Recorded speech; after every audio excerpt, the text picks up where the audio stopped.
some tear gas ahead. Yeah. Man, this man changed the world. One of my idols. His birthday, Martin Luther King Jr. Day today in the U.S. is January the 15th, 1929.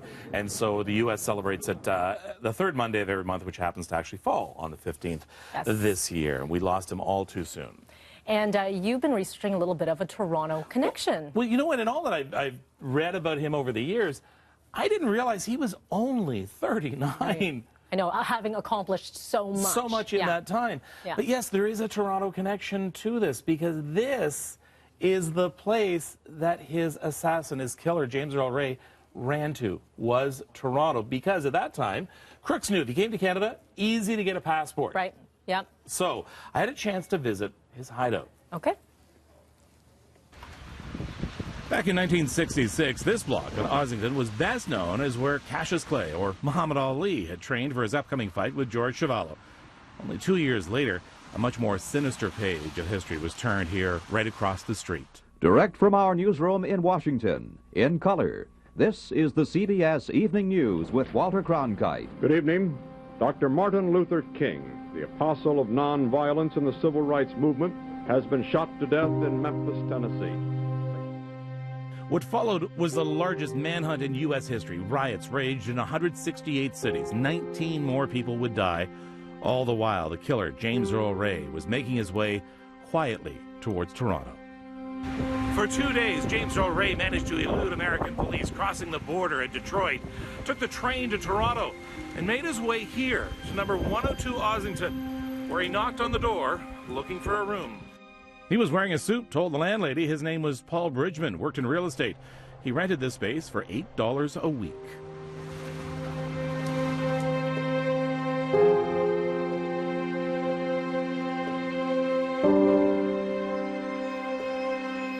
The couple that own this home now didn't know of its notorious past until just late last week. So literally yesterday, because my husband and I are discussing potentially buying this building, so I started to do the research, and yeah, I learned that, because, you know, sort of Googling 102 Ossington, and shockingly, that the man that murdered Martin Luther King fled to Canada, specifically Toronto, and then this is where he stayed, and it was shocking to me that, like, nobody, no one seems to be talking about a major piece of, like, to me, what we Canadian history. These walls have some pretty interesting energy. These are all I'm assuming, the original brick walls. So the conversations that if these walls could talk. He would live here only for a short time, but long enough to become a regular at this bakery down the street. And the Drake was his watering hole. The last he would be seen in Toronto was in the company of a mysterious red-haired woman, right here behind Toronto's new City Hall. He got what he came for, a fake Canadian passport. His plan, to flee to Rhodesia. But en route, he was finally captured 2 months later at London's Heathrow Airport, trying to get on board a plane with a pistol.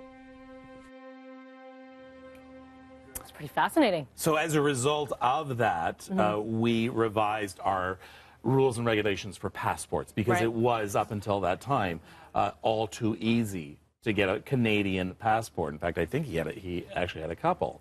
What was interesting, when you were talking to that homeowner, and they were so surprised, right? If you imagine your home, which, you know, is your home, is known as that piece of history. And cool. Thank you very much for letting me invade your space. Yeah, it's a beautiful home. Did you, by the way, ask them, or did you just knock on their door? Just knocked Hi, Kevin Frankish, no big deal. I'm doing a documentary. This smile can get me a lot of places. Really? Yeah. Surprising. Honestly. I mean, yes. All right. You're charming. So Martin Luther King Day, if you don't know much about him, please read up on him. Today is a day of celebration for him. His assassination actually was in April of '68. His birthday was in January. Check it out.